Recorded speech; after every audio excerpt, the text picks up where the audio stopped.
Hey there, welcome back to the channel. Today I'm going to be reassembling this new process 205 transfer case out of a 1974 Dodge pickup. If you're doing this kind of work, I can't recommend enough having a factory service manual. These things cover all of the disassembly and assembly of really everything that I've done on this truck, and I'm doing a full frame-up restoration.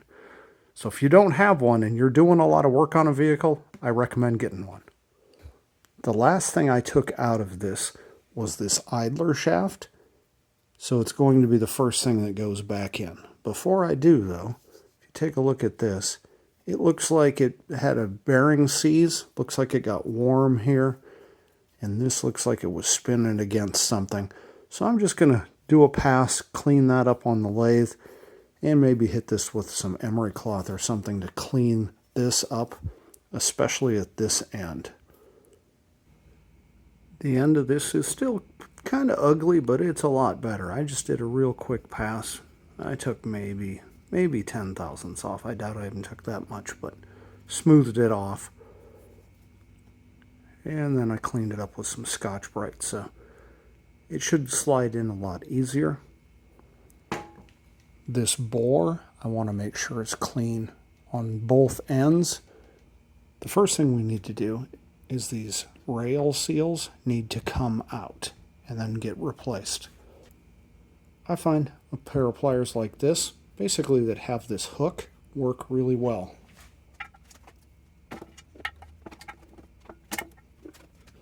So that pulls those out. Make sure you clean those bores really well, and then we'll press in the replacement.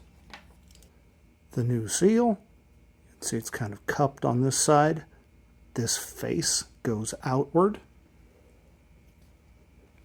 I'm just going to install it with a hammer, but you don't want to drive directly on the face of the seal, so find something flat that's bigger than the seal and use it.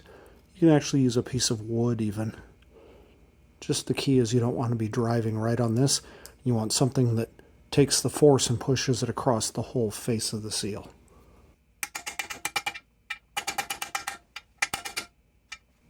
Take this off repeatedly. Just make sure that you're driving it as square as you can.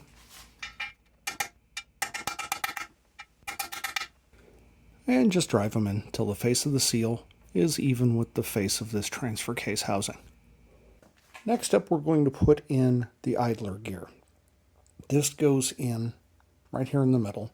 The idler shaft will go through. So here's the idler shaft, and it's going to run through like this. On each side are conical roller bearings. Check the races on both sides for any wear at all, any damage. Replace those if you need to. These ones look fine, so I'm not going to mess with them. I am putting in new bearings. Now when I took this apart, there were shims inside. These shims set the preload for these bearings. I went back and looked. All of them were stacked up on one side on the inside. The easiest way to make this so it's a little easier is use something like petroleum jelly. Give all of these a good coat so that they'll stick to one another. And then take one of the bearings and stick those on there. That way they're not moving around on you and getting in the way of aligning that idler shaft for you. So we'll take the bearing with the shims. I'm going to put it here. I'll realign those shims right now. This spacer drops in. And then another bearing goes up on top. Now we're going to slide this in. The big gear goes in first. We're going to set it in, and then it's going to roll down into the bottom here. It's a little easier if you reach up this direction once you have it up toward the holes.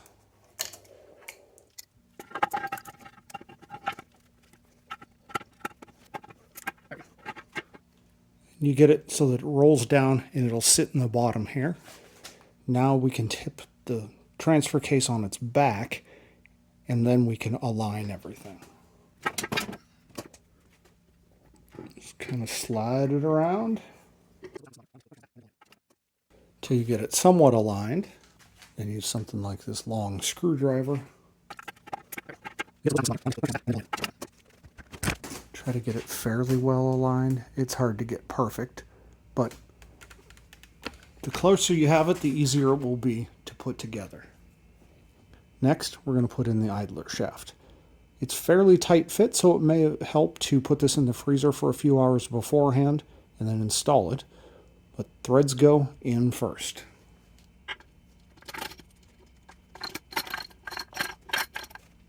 You might have to take your hand or a screwdriver from the underside.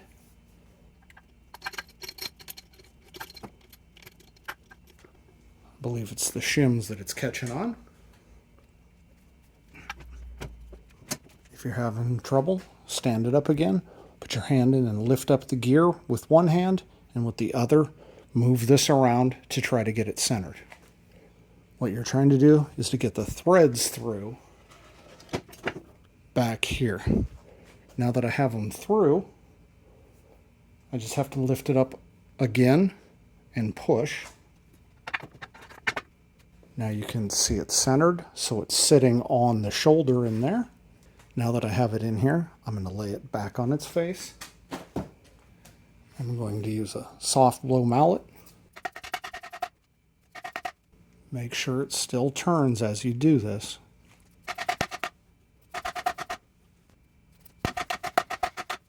As you can see, I should have put this one in the freezer. It's really fighting me. I could probably go over to the press and push this in, but this thing's heavy and unwieldy. I'm going to try to get it first with a bigger hammer. You don't want to drive directly on it, so I'm going to use this sheet of aluminum.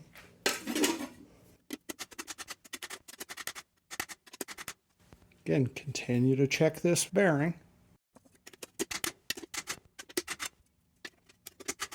So I've driven it so the face is flush, maybe a little bit in from the face of the case. We're going to tighten it down on the other side with a nut and washer, so we don't need to worry about it. But this spins very, very nice and freely. Now we'll roll it over and put the lock nut on. First, we've got a washer. Now, it's interesting to note the factory service manual says to put a new lock nut on. The kit did not come with one, surprisingly. So, when I put this one on, I'm also going to put some 271 on it.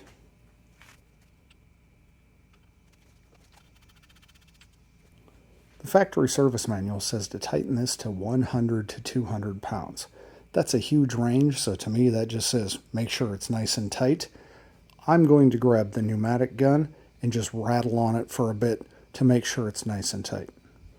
If I tried to actually torque this on the bench, not in a vehicle, this is just going to spin. There's no way I can get it that tight without having it bolted to something really big.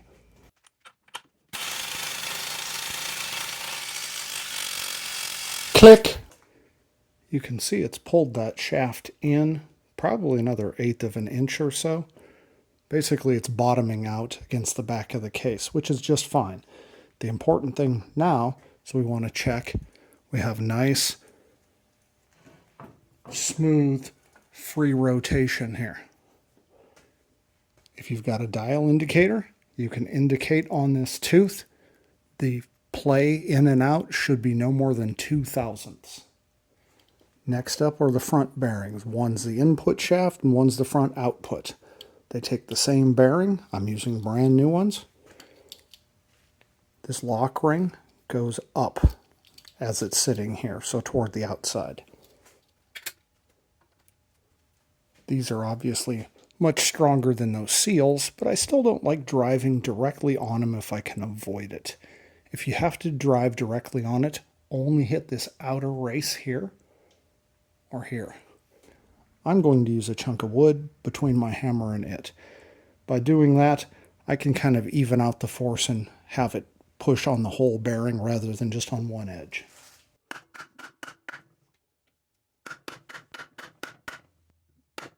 Check to make sure they spin freely. Next up, we want to put these two bearing retainers over those bearings. But before we put them on, I'm going to drive these seals out, put new ones in, and maybe clean these up a little bit more. To get these seals out, I'll just put it in the vise. It's not tightened down, it's just sitting on there. And I'm going to use a drift. You can probably do it with a screwdriver, whatever. And you can see it's coming out. Drive it on one side and then the other so that it's pushing on these ears, and then I rotate it. And it comes out real easily. Once you have the bore on them clean, it's time to install the seals. These seals, at first glance, it looks like they're flat on both sides, but there's a little bit of a gap here, and it's attached here. So the attached part goes toward the top, not like this. You don't want the opening facing out. So put that on. Then again, we need something that touches all the way around, piece of wood, whatever. I'm going to try this seal installer. It's a little bit maybe small, but we'll give it a try.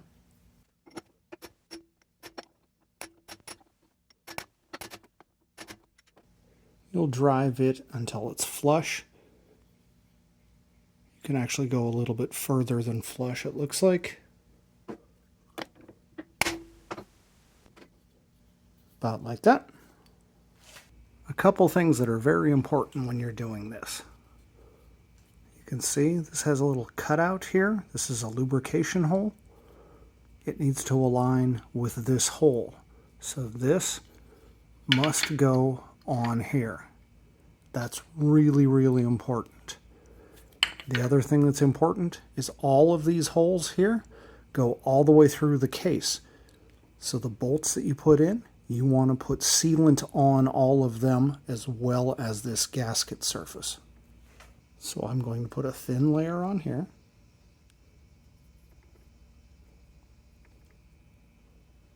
Avoid that hole. Lay the gasket in. Note the gasket has a notch. So, not like that. Like that.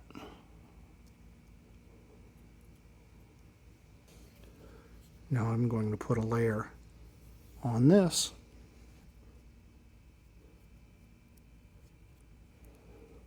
Again, this is not like a thick bead. This is just nice and thin, just enough to stick to that gasket.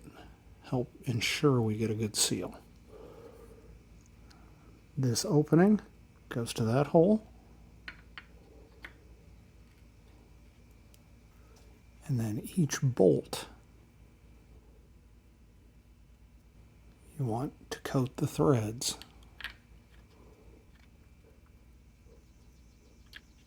The factory service manual says to dip them in sealant. I can only assume that the dealers or the factory must have had some sort of a thinner liquid sealant that they used.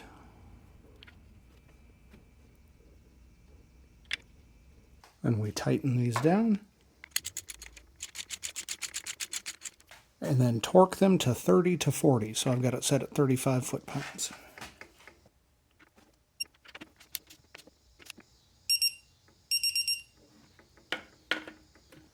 Okay, that one's installed.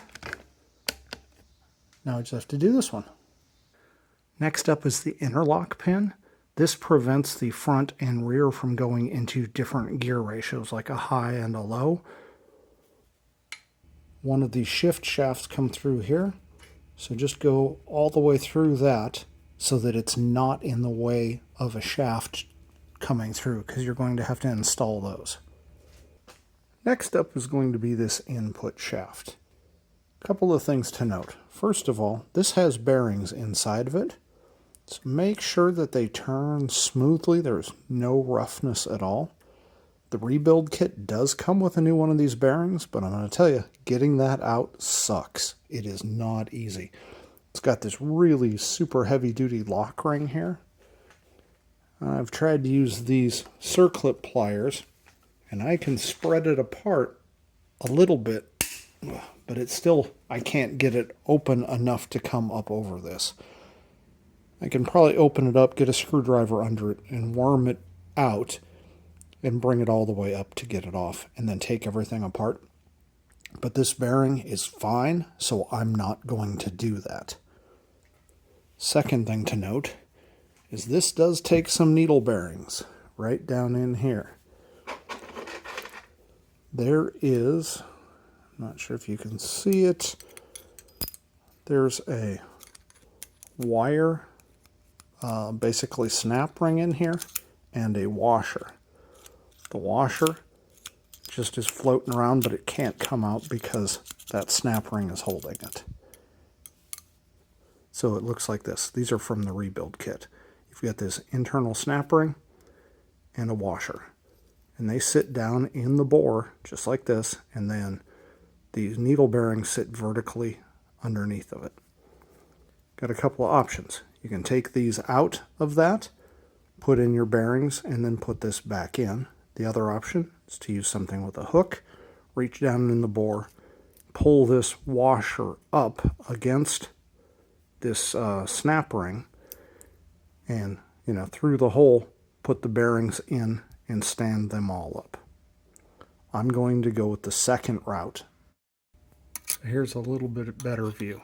Here's that snap ring, and then here's the washer, and I can lift it up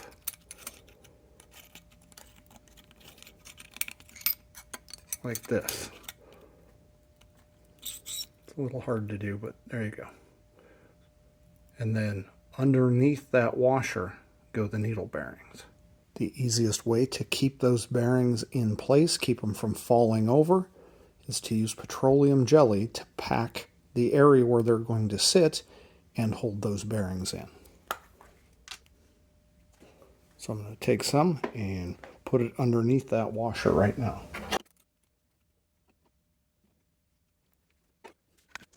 You can see now that washer is up at the top. It's being held in by that petroleum jelly. Now I'm going to stack the bearings into that space as well.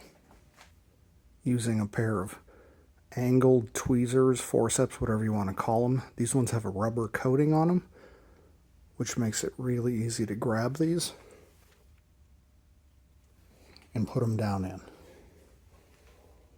And there we have them all in. It's not super easy to see. You can see I've got them packed all the way around. Next we've got this input shaft. The splines are going to go down through this bearing. We're on the side with the PTO cover. If you're working on a 205 that's in a Chevy, I believe it's flipped, so basically this thing's mirrored. But on a Dodge it goes on this side because we've got the passenger side drop for the front differential.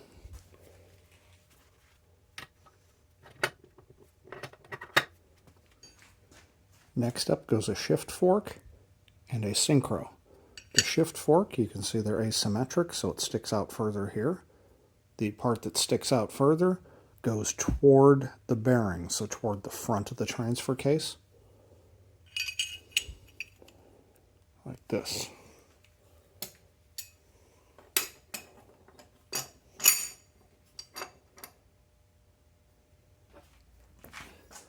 Next up, I'm going to put this range selector rod in.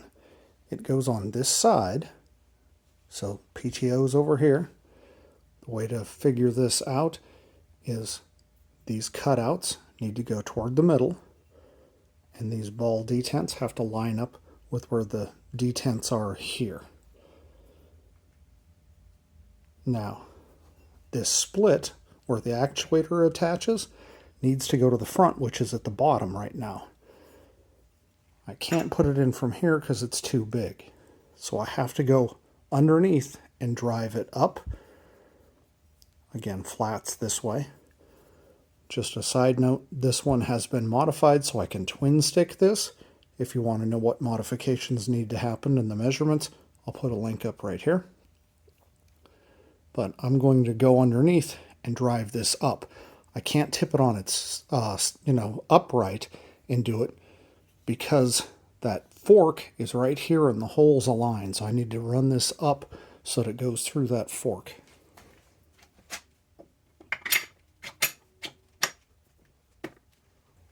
Next, we're going to put the front output gear in. It requires a thrust washer down at the bottom, so it goes right here against the bearing down in there. There's nothing right now to hold it in place, so just set it there. Teeth meshing here and just centered on the hole. Next is a synchro. I think it's also called a sliding clutch. And this shift fork. The longer side goes toward the front, so down in this case.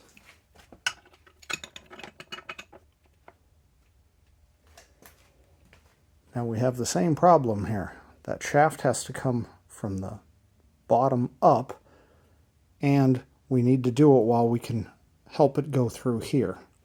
Because if I tip this forward, that gear is going to fall, and so is the fork. These spots for the lockout, again, go toward the middle. You can feel with your finger in here, that lockout pin slides back and forth, and I can feel it went into the flat spot over here. So now this other rod will come up.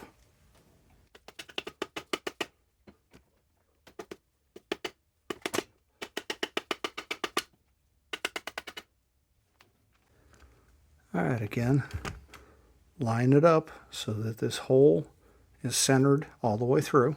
One thing to note right here, notice that shift fork, the hole in it at the bottom center. Notice it does not have the shift shaft going through it, which is just coming in there. Don't make this mistake. Make sure that that shaft goes through the fork. Unfortunately, I had to take it back apart after I'd gotten it a lot further together than this to address that. The front output shaft drops right down in there. Fun to do without smashing your fingers. And that's in. Make sure everything turns nice and freely. This front output, just like the rear output, has a bearing inside the assembly. I did not take it apart, so I can't show it to you for the same exact reasons. This lock ring is really a bear to get out, and this bearing is nice and smooth. Check yours. If it feels rough at all, you will need to disassemble this and replace that bearing. The kit does come with those bearings, but I've opted to not change them because I don't think they're bad, and it's a lot of work to get that apart. Once you've got the shift shafts installed, we need to install a roll pin into each one through this hole and this hole here. You need to use a light and then look down in there and get the hole in this shaft aligned with the hole in the fork that is the shift fork, and then this has to go into that hole and get driven in. I tried to get video of looking down that hole, but the camera gets in the way of the light and I just couldn't get anything. So basically you have to look down there with the light, get the hole that is in the shift fork aligned with the hole that's in the pin, aligned with this hole so you can see it, so that you can take this and put it in. The easiest way to do this is get a roll pin punch, so it's got to be straight side, not a tapered punch. And then I'm just going to tape this onto here, and that allows me to reach down in and drop it in. So what I've done here is I've taped them together. You want a lot more tape on the punch than you do on the pin. That way when you get it started and you pull this back out, the tape comes with the punch, doesn't stay on the pin. And now I can feed this into the hole.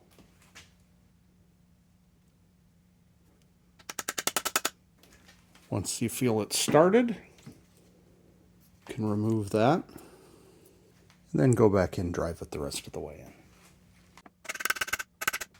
And just occasionally use the light to look down in there. Make sure that it's fully seated but not pushed all the way through. Next up, I'm going to put new bearings in this retainer. Now, the old one had just needle bearings in here, So if you're reusing yours or your kit just has loose bearings, pack these in here with, petroleum jelly. My kit came with a new one, and those bearings actually have a retainer holding them in. So that's nice. So I'm going to just knock this out, maybe with the press, and then push this one back down in.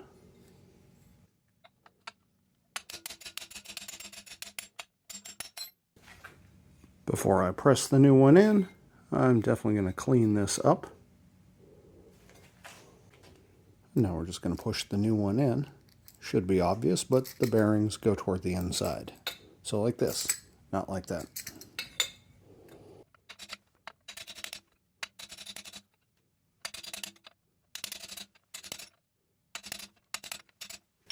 You want to push it down until it's flush with the housing. Verify that nothing got deformed and the bearings still move nice and easy. Now these ones are dry, so I'm going to put some gear lube on these before I assemble. Now find the gasket for it and line it up. It's not symmetric, so you might have to flip it over. You can see this hole is really close to this bulge, which is right here. That's where that selector shaft, or actually I guess it's the shift shaft anyway, runs up against it. I'll put a thin coat of sealant all the way around, put the gasket on, then put a thin coat of sealant here and bolt it down. Just like the bearing retainers on the front of this, these holes go all the way through the case, so you want to put sealant on all of the bolts.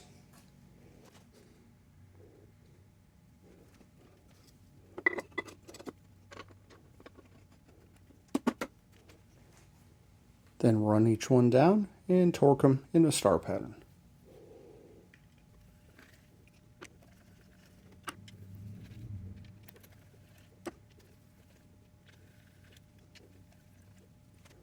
The manual says, again, 30 to 40 pounds, so I'll go 35 foot-pounds. Next, we've got the rear output shaft retainer. This bearing is a lot like the one that was over here. From the factory, these were just loose bearings, but the kit came with this one that has a retainer for all the needles. So I'm going to push this out and push this in. This is actually a good time if you intend to do off-roading or anything like that. This vent, you can take it out and then tap this hole for pipe thread and then put in a brass nipple, like a 45 usually works pretty well. Run that in so that you can run a hose up into, the engine compartment or something like that, basically above the transfer case to help prevent water from getting in here. This truck is not going to be seeing deep water, so I'm not going to worry about that.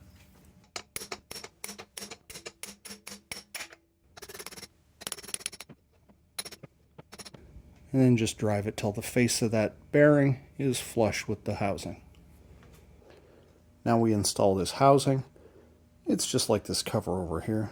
Put gasket sealer on the housing, put the gasket on, sealer on this, and then sealant on each one of the bolts because they go through into the case.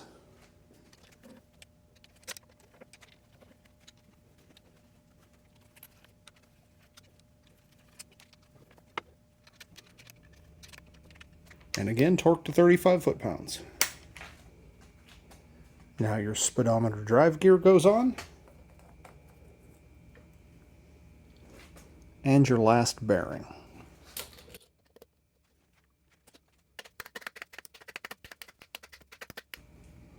Got this output shaft bearing retainer that needs to go on. I need to pop the seal out of this and press a new one in.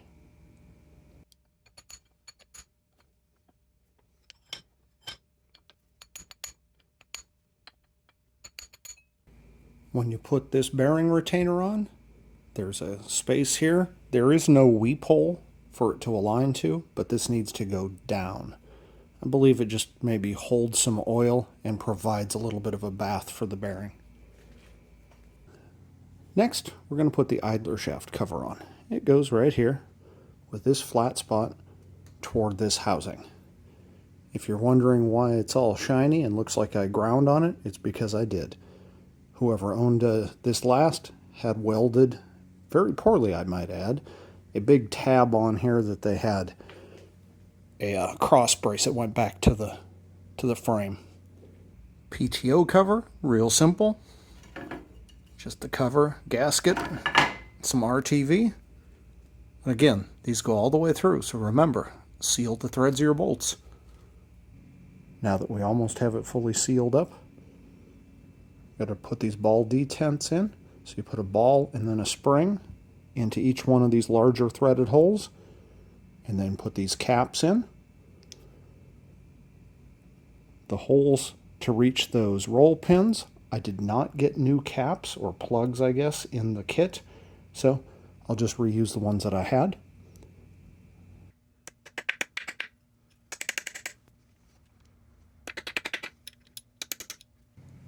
The only thing remaining is to put the yokes on. Got 2 of them with covers, and the third one does not. The 2 with covers go to the front. The one that does not goes right here. I still got to get these things cleaned up and painted. Again, verify that they don't have grooves here. If they do, then you're going to want to put a speedy sleeve on it. I'll put a link up here on how to do that. Make sure you put Loctite on the nuts when you put them on. But otherwise, that's it. This transfer case is together. Thanks for watching.